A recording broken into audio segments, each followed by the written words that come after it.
Mpendwa mtazamaji, siku ya Jumamosi, karibu katika tafakari ya neno la Mwenyezi Mungu. Tafakari yetu tunaipata katika kitabu cha kwanza cha Wafalme, sura ile ya 19, aya ya 19 hadi ya 21. Na injili tunaipata kwa mwinjili Mathayo, sura ile ya 33 hadi ya 37. Nitaisoma. Yesu aliwaambia wanafunzi wake, mmesikia watu wa kale walivyoambiwa, usizuru, ila umtimizie Bwana nyapo zako. Lakini mimi nawaambia, usiape kabisa, hata kwa mbingu, kwa maana ndicho kiti cha enzi cha Mungu, wala kwa nchi, kwa maana ndio pa kuwekea miguu yake, wala kwa Yerusalemu, kwa maana ndio mji wa mfalme mkuu. Wala usiape kwa kichwa chako, maana huwezi kufanya unywele mmoja kuwa mweupe au mweusi, bali maneno yenu yawe ndiyo, ndiyo, siyo, siyo, kwa kuwa yazidio hayo yatoka kwa yule mwovu.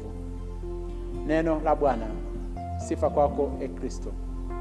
Mpendwa mtazamaji, katika kitabu kile cha Wafalme sura ya 19, Nabii Eliya, mtumishi wa Mwenyezi Mungu, ambaye amefanya kazi kubwa kuhakikisha kwamba taifa la Israeli linarudi kwa Mwenyezi Mungu, siku zake za kuondoka duniani zikawa zimekaribia. Ndipo Mwenyezi Mungu anampatia maelekezo kwamba ondoka, nenda, utakutana na Elisha, ambaye huyo Elisha utamwona akiwa anafanya kazi ya kulima, akiwa na jozi za ng'ombe 12, ambapo ndio taifa la wana wa Israeli, makabila yale. Akasema ukamweke aweze kuwa nabii badala yako.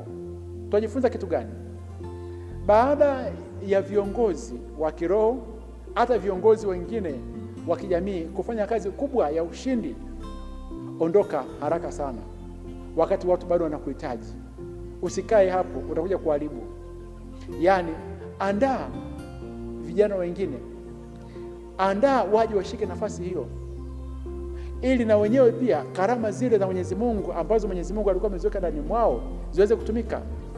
Nabii Elisha anaitwa na Nabii Eliya, akawacha ng'ombe, akamfuata Eliya kwa mbio, akamwomba, akasema, naomba unipatie ruhusa niende nikamwage baba yangu na mama yangu, kisha nitakufuata. Huyu Nabii Eliya akamruhusu, akaenda kuaga wazazi wake. Huyu kijana alikuwa ni tajiri. Nabii Elisha alikuwa ni tajiri, alikuwa na jozi hizo za ng'ombe 12 madume. Alikubali kuyaacha na akaenda kuaga wazazi wake. Aliporudi katika utumishi wake, Nabii Eliya, ili asije akakumbuka utajiri ule wa nyumbani alikuwa ameuacha, ilibidi ateketeze, awachinje wale ng'ombe wote. Na baadaye pia, ili asikumbuke hata yale majembe, ilibidi atumie zile kuni kuweza kuteketeza wale ng'ombe wote, ili abaki katika kazi moja ya Mwenyezi Mungu. Tumwombe Mwenyezi Mungu sana nyakati hizi ambazo tuko nazo, watumishi wa Mwenyezi Mungu ambao ni manabii, wasibakie na zile ng'ombe jozi 12 na majembe ambayo kuja nyumbani yakawafanya wakashindwa katika swala zima kuweza kumsikiza Mwenyezi Mungu, bali watembee katika ule moyo wa Nabii Elisha wa kuteketeza mambo yote, ili utumishi wao mbele za Mwenyezi Mungu, mbele za watu wa Mwenyezi Mungu usiwe kwazo. Tuna kundi kubwa sana la manabii walioko mtaani, bado wana jozi nyingi za ng'ombe, wana utajiri mkubwa, na baada hapo wanataka pia kuweza kutangaza neno la Mwenyezi Mungu. Neno la Mwenyezi Mungu linatangazwa kwa kujimamanua kabisa katika mambo ya kidunia, kama alivyofanya Nabii Elisha. Na huyu Nabii Elisha akatumia muda ule kuweza kumsikiliza Nabii Eliya, ambaye baada ya muda alikuja kuchukuliwa na farasi wa moto akaenda mbinguni.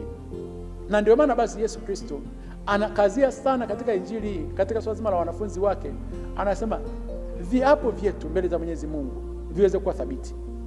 Hata siku moja maneno yetu yasiwe ni mengi, bali maneno yetu, kama nilisema ndio kwa Bwana iwe ndio, kama nilisema sio kwa Bwana iwe sio, kwa maana yanayozidi zaidi ya hayo amesema yanatoka kwa yule mwovu. Mwenyezi Mungu atubariki na atulinde, kwa jina la Baba na Mwana na Roho Mtakatifu. Amina.